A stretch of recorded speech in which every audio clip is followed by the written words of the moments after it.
అల్లూరు జిల్లా రంపచోడవరం విద్యుత్ శాఖ డివిజన్ కార్యాలయం వద్ద విద్యుత్ జేఏసీ ఆధ్వర్యంలో ఉద్యోగులు భోజన విరామ సమయంలో ధర్నా నిర్వహించారు. నల్ల బ్యాడ్జీలు ధరించి నిరసన తెలిపిన వారు కాంట్రాక్టు ఉద్యోగులకు సమాన పనికి సమాన వేతనం, ఉద్యోగ భద్రత, అపరిమిత మెడికల్ సదుపాయం కల్పించాలని డిమాండ్ చేశారు.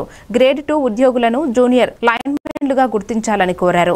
సమస్యలు పరిష్కరించకపోతే ఉద్యమాన్ని దశలవారీగా తీవ్రతరం చేస్తామని జేఏసీ చైర్మన్ జగ్గన్నదొర హెచ్చరించారు. ఉద్యోగులు పెద్ద సంఖ్యలో పాల్గొన్నారు.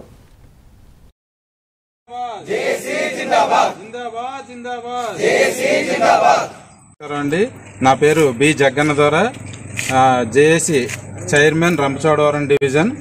మా యొక్క ఈరోజు మేమందరం కూడా ఈ భోజన విరామ సమయం ధర్నా చేయడానికి ముఖ్య కారణం మా యొక్క రాష్ట్ర జేఏసీ నాయకుల పిలుపు మేరకు మా డిపార్ట్మెంట్లో ఈ ఎలక్ట్రిసిటీ డిపార్ట్మెంట్లో మాకున్న అపరిష్కృతమైన ఈ సమస్యల మీద పోరాటం సాగించే ఉద్దేశంలో మరి మాకు రావాల్సిన వేజెస్ కానీ, కాంట్రాక్ట్ కార్మికులకు డైరెక్ట్ పేమెంట్స్ కానీ, పనికి తగిన భారం, సమాన పనికి సమాన వేతనం కానివ్వండి, ఇలా జేఎల్ఎం గ్రేడ్ 2లను ఈ రెగ్యులర్ జేఎల్ఎంలుగా కన్సిడర్ చేయడంలో కానీ పలు రకాల సమస్యలపై మా జేఏసీ ఈ యొక్క దశల వారీ ఆందోళన కార్యక్రమానికి పిలుపునిచ్చింది. ఈ కార్యక్రమం మరి గత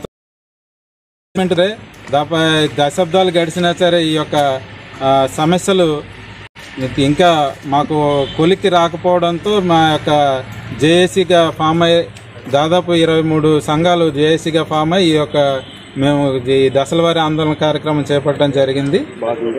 ఇందులో భాగంగా మాకు రంపచోడవరం డివిజన్లో మేము భోజన విరామ సమయం ధర్నా చేయడం జరుగుతుంది. ఈరోజు రేపు కూడా జరుగుతుందండి.